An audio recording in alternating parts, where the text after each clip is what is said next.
ದೇಶದೆಲ್ಲೆಡೆ ಇಂದು ಸಂವಿಧಾನ ಶಿಲ್ಪಿ ಬಿಆರ್ ಅಂಬೇಡ್ಕರ್ ಅವರ 135ನೇ ಜನ್ಮದಿನವನ್ನ ಬಹಳ ಅದ್ದೂರಿಯಾಗಿ ಆಚರಣೆ ಮಾಡಲಾಗುತ್ತಿದೆ. ಬೆಂಗಳೂರಿನ ನಾಗಶೆಟ್ಟಿಹಳ್ಳಿಯಲ್ಲೂ ಕೂಡ ಮಹಾನಾಯಕ ಡಾಕ್ಟರ್ ಬಿಆರ್ ಅಂಬೇಡ್ಕರ್ ಸೇನೆ ವತಿಯಿಂದ ಕಾರ್ಯಕ್ರಮ ಆಯೋಜಿಸಲಾಗಿತ್ತು. ಮಾಜಿ ಮುಖ್ಯಮಂತ್ರಿ ಸದಾನಂದ ಗೌಡ, ಮಾಜಿ ಸಚಿವ ಕಟ್ಟಾ ಸುಬ್ರಹ್ಮಣ್ಯ ನಾಯ್ಡು, ಕಟ್ಟಾ ಜಗದೀಶ್ ಸೇರಿದಂತೆ ಹಲವು ನಾಯಕರು ಕಾರ್ಯಕ್ರಮದಲ್ಲಿ ಭಾಗವಹಿಸಿದ್ರು. ವೇದಿಕೆಯಲ್ಲಿ ಗಣ್ಯರು ಅಂಬೇಡ್ಕರ್ ಭಾವಚಿತ್ರಕ್ಕೆ ಪುಷ್ಪನಮನ ಸಲ್ಲಿಸಿದರು. ನಂತರ ಶಾಲಾ ಮಕ್ಕಳಿಗೆ ನೋಟ್ಬುಕ್, ಬ್ಯಾಗ್ ವಿತರಣೆ ಮಾಡಲಾಯಿತು. ಬಳಿಕ ಸಂಘಟನೆಯ ಪ್ರಮುಖರನ್ನ ಸನ್ಮಾನಿಸಲಾಯಿತು. ಈ ವೇಳೆ ಮಾತನಾಡಿದ ಮಾಜಿ ಸಚಿವ ಕಟ್ಟಾ ಸುಬ್ರಹ್ಮಣ್ಯ ನಾಯ್ಡು, ಬಾಬಾ ಸಾಹೇಬ್ ಅಂಬೇಡ್ಕರ್ ಅವರ ಜನ್ಮದಿನವನ್ನ ಇಂದು ದೇಶದಲ್ಲಿ ಬಹಳ ಅರ್ಥಪೂರ್ಣವಾಗಿ ಆಚರಣೆ ಮಾಡಲಾಗುತ್ತಿದೆ ಎಂದರು.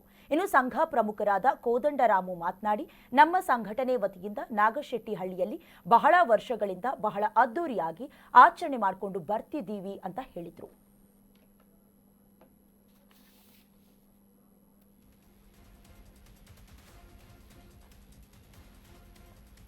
ಅಂಬೇಡ್ಕರ್ರ 135ನೇ ಜನ್ಮದಿನಾಚರಣೆಯನ್ನ ಇವತ್ತು ಪ್ರಾಕ್ಟಿಕಲ್ ಆಗಿ ಕಟ್ಟಕಡೆ ಮನುಷ್ಯರನ್ನ ಮುಟ್ಟುವಂಥ ಕೆಲಸಗಳ ಮುಖಾಂತರ ಹೆಬ್ಬಾಳದಲ್ಲಿ ಮಾಡ್ತಾ ಇದ್ದೀವಿ. ಈಗಾಗಲೇ ಪೌರ ಕಾರ್ಮಿಕರಿಗೆ ಸನ್ಮಾನಗಳು ಮತ್ತು ಅವರಿಗೆ ಬೇರೆ ಬೇರೆ ದಿನನಿತ್ಯದ ದಿನಬಳಕೆಯ ವಸ್ತುಗಳನ್ನು ಕೊಡುವಂಥದ್ದು, ಜೊತೆಯಲ್ಲಿ ಇವತ್ತಿಲ್ಲಿ ಮಕ್ಕಳಿಗೆ ನಮ್ಮ ಪುಸ್ತಕ ಮತ್ತು ಬ್ಯಾಗ್ ವಿತರಣೆ ಮಾಡುವಂಥದ್ದು, ಈ ರೀತಿ ಸಣ್ಣ ಮಕ್ಕಳಿಂದ ಹಿಡಿದು ದೊಡ್ಡವರವರೆಗೆ ಸಮಾನತೆಯನ್ನು ಸಾರುವಂಥ ಒಂದು ಅದ್ಭುತ ಕೆಲಸವನ್ನು ಹೆಬ್ಬಾಳದಲ್ಲಿ ಮಾಡಿದೆ. ಇದಕ್ಕಾಗಿ ಹೆಬ್ಬಾಳದ ಮಂಡಲದವರಿಗೆ ವಿಶೇಷ ಕೃತಜ್ಞತೆ, ಅಭಿನಂದನೆ ಸಲ್ಲಿಸ್ತೀನಿ. ಎಲ್ಲ ವಾರ್ಡ್ಗಳಲ್ಲಿ, ಎಲ್ಲ ಬಡಾವಣೆಗಳಲ್ಲಿ ಅಂಬೇಡ್ಕರ್ ಅವರ 135ನೇ ಜನ್ಮ ಜಯಂತಿಯನ್ನು ನಾವು ಆಚರಣೆ ಮಾಡ್ತಾಯಿದ್ದೀವಿ.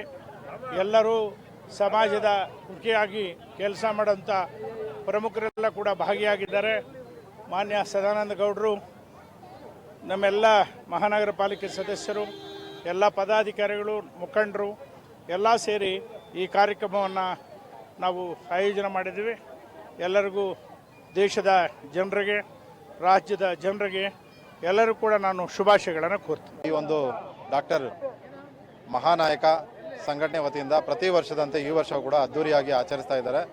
ಈ ವರ್ಷ ಮಕ್ಕಳಿಗೆ ಪುಸ್ತಕ ಮತ್ತು ಶಾಲಾ ಸಾಮಗ್ರಿಗಳನ್ನು ನೀಡಿ ಬಾಬಾ ಸಾಹೇಬರ ಬರ್ತ್ಡೇ ಮತ್ತು ಹುಟ್ಟುಹಬ್ಬವನ್ನು ಭಾಳ ಅರ್ಥಪೂರ್ಣವಾಗಿ ಆಚರಿಸಿದ್ದಾರೆ.